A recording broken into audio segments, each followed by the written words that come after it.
மருள் நீக்கியார், தர்மசேனா, திருநாவுக்கரசர், அப்பர் என பல பெயர்களை கொண்ட நாவுக்கரசர் சிவபெருமானை பாடிய புகழ்பெற்ற நால்வருள் ஒருவர். இவர் 7ஆம் நூற்றாண்டின் சைவ சமய தமிழ் புலவர். சிவனை போற்றிய 63 நாயன்மார்களில் முக்கியமானவராக இவர் கருதப்படுகிறார். எங்கள் சேனலை ஃபஸ்ட்டாக பார்க்குறவங்க சப்ஸ்கிரைப் பண்ணிக்கோங்க. அதோடு கூட பெல் ஐக்கனையும் கிளிக் பண்ண மறந்துடாதீங்க. எத்தனையோ பொழுதுபோக்குகள் இருக்க இறைவனின் புகழை பரப்ப வாய்ப்பளிக்க எங்களுக்கு உதவுங்கள். வாருங்கள், திருநாவுக்கரசரின் வரலாற்றை இந்த காணொளியில் நாம் காணலாம். திருமுனைப்பாடி நாட்டில் தற்போது பண்ருட்டி தாலுகா, கடலூர் மாவட்டம், தமிழ்நாட்டில் உள்ள திருவாமூர் என்ற கிராமத்தில் திருப்புகழனார் மற்றும் மதினியார் ஆகியோருக்கு 2வது மகனாக பிறந்தார். பெற்றோர்கள் குழந்தைக்கு மருள் நீக்கியார் என்று பெயரிட்டு மகிழ்ந்தனர். சிறிது காலம் சென்ற பிறகு மருள் நீக்கியார் சிறு வயதிலேயே பெற்றோர்கள் சிவபதவி அடைந்ததால் தமது தமக்கை திலகவதியின் அரவணைப்பில் வளரலானார். தமக்கை திலகவதிக்கு மணமுடிக்க நிச்சயித்தவர் இராணுவ தளபதியாக இருந்தபோது போரில் இறந்து விடுகிறார். அதனால் திலகவதி திருமணம் செய்யாமல் தன் வாழ்வை முடித்துக்கொள்ள எண்ணும் போது தன் தம்பி இவ்வுலகில் தனியே விட்டுவிடக் கூடாது என முடிவெடுத்து அவனுக்காக இவ்வுலகில் துறவு வாழ்க்கையை மேற்கொண்டாள். திலகவதி சிவபெருமானுக்கு தொண்டு செய்ய தன்னையே அர்ப்பணித்து புனிதவதியாகி அத்திகை, தற்போது திருவதிகை வீரட்டானம் எனும் அழைக்கப்படும் ஊரில் உள்ள சிவன் கோயிலில் சேவை செய்ய ஆரம்பித்தாள். சிறுவன் மருள் நீக்கியனோ சமண சமயத்தின்பால் ஈர்க்கப்பட்டான். அதன் வேதங்களை படிக்க ஆரம்பித்தான். பிறகு பாடலிபுத்திரம், அதாவது கடலூரில் சென்று ஒரு சமண மடத்தில் சேர்ந்தான். அங்கு அனைவராலும் தர்மசேனா என்று அழைக்கப்பட்டார். திலகவதி தனது சகோதரன் சமண மதத்தை பின்பற்றுவது பிடிக்காமல் சிவபெருமானிடம் தன் போல் அவன் பற்றுதல் சிவபெருமானிடம் கொள்ள வேண்டும் என்று அவரிடம் வேண்ட ஆரம்பித்தார்.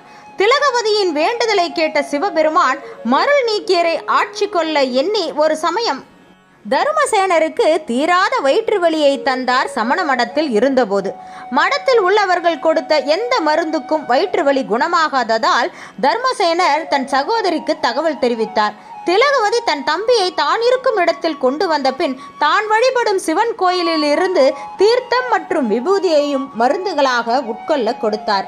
என்னே ஆச்சரியம், தர்மசேனரின் வயிற்று வலி மாயமாக மறைந்து விட்டது. சிவபெருமானின் அளவற்ற சக்தியை அறிந்து கொண்ட மருள் நீக்கியர் தன்னிச்சையாக கூற்று ஆயினவரு விளக்கு ஏற்றீர் என்ற வரியில் தொடங்கும் கோதில் நீடிய திருப்பதிகம் என்ற தனது முதல் பாடலை பாடினார்.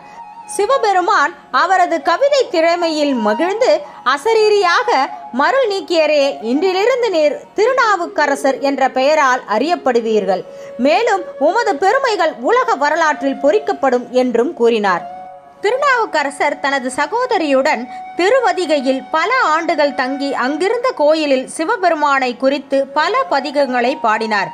பிறகு பல சிவாலயங்களுக்கு சென்று சிவ தொண்டு செய்து பல பாடல்களையும் பாட ஆரம்பித்தார். மேலும் பாழடைந்திருந்த பல சிவன் கோயில்களுக்கு சென்று உழவாரப் பணி, அதாவது கோவில்களை சுத்தம் செய்யும் பணியிலும் தன்னை ஈடுபடுத்தி கொண்டார். அவர் தனது தோள் மீது உழவாரப் பணி செய்வதற்காக பயன்படுத்தப்படும் நீண்ட கைப்பிடியுடன் கூடிய கத்தியை சுமந்து சென்று அக்கோவில்களில் மண்டி கிடக்கும் வேண்டாத புதர்களை நீக்க பயன்படுத்துவார். பாடலிபுத்திரத்தில், அதாவது தற்போது கடலூருக்கு அருகில் இருக்கும் படலிக்குப்பம் என்ற கிராமத்தில் சமண மடாலயத்தைச் சேர்ந்தவர்கள் தர்மசேனர் திருநாவுக்கரசராக மாறி சிவனுக்கு தொண்டு செய்வதை தாங்கிக் கொள்ள முடியவில்லை அவர்களால். அதனால் அவர்கள் பல்லவ மன்னன் மகேந்திரவர்மனின் உதவியை பெற்று அவரை கொலை செய்ய திட்டம் தீட்டினர். அதனால் நாவுக்கரசருக்கு விஷம் கலந்த உணவை தந்தனர். ஆனால் சிவபெருமானின் அருளால் அவ்விஷம் அமிர்தமாக மாறி அவரை ஒன்றும் செய்யவில்லை. இதையறிந்த அரசனோ நாவுக்கரசர் காலில் விழுந்து மன்னிப்பு வேண்டினான். திருநாவுக்கரசரும் மகேந்திரவர்ம பல்லவனை மன்னித்தார். மன்னனோ சிவபெருமானின் அற்புதங்களை எண்ணி சமண மதத்திலிருந்து சைவ சமயத்துக்கு மாறி திருவதிகை கோவிலுக்கு அருகில் குணபர வீச்சரம் என்ற மற்றொரு சிவன் கோயிலை கட்டத் தொடங்கினான். சைவ சமய புலவர்களுள் நால்வருள் மற்றொருவரான திருஞான சம்பந்தரை பற்றி கேள்விப்பட்ட நாவுக்கரசர் சிறுவனான திருஞான சம்பந்தரை காண சீர்காழி சென்றார். திருஞான சம்பந்தர் திருநாவுக்கரசரை அப்பர், அதாவது தந்தை என்று மரியாதையுடன் அழைத்தார். இதனால்தான் திருநாவுக்கரசர் அப்பர் என்று அன்புடன் அனைவராலும் அழைக்கப்படுகிறார். இருவரும் சேர்ந்து பல கோயில்களுக்கு சென்று தனித்தனியாக பல பதிகங்களை பாடினர். சேக்கிழாரின் பெரிய புராணத்தில் அப்பர் ஆந்திராவில் உள்ள ஸ்ரீகாளஹஸ்தி உட்பட தென்னிந்தியாவில் உள்ள பல கோயில்களுக்கு சென்று காசி, வாரணாசி வரை தனது பயணத்தை தொடர்ந்தார். அப்பர் கைலாய மலைக்கு சென்று சிவ தரிசனம் செய்ய ஆசைப்பட்டார். ஆனால் அவரின் உடல்நிலை ஒத்துழைக்காததால் தனது விருப்பத்தை சிவபெருமானிடம் தெரிவித்தார்.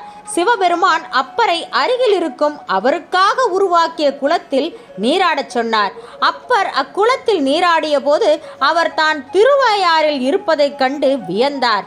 மேலும் அப்பர் பெருமான் சிவபெருமானை தரிசிக்க கோயிலுக்குள் விரைந்தார். அவ்விடத்தில் சிவபெருமானும் பார்வதி தேவியும் அவருக்கு கைலாய தரிசனத்தை அளித்தனர். அப்பர் பெருமான் பல சிவஸ்தலங்களுக்கு சென்று தனது பதிகங்களின் மூலம் பல அற்புதங்களை செய்துள்ளார். உதாரணமாக திங்களூர் என்ற இடத்தில் பாம்பு கடித்த அப்பூதி அடிகளின் மகனுக்கு அவரது பாடல்கள் மீண்டும் உயிர் கொடுத்தன.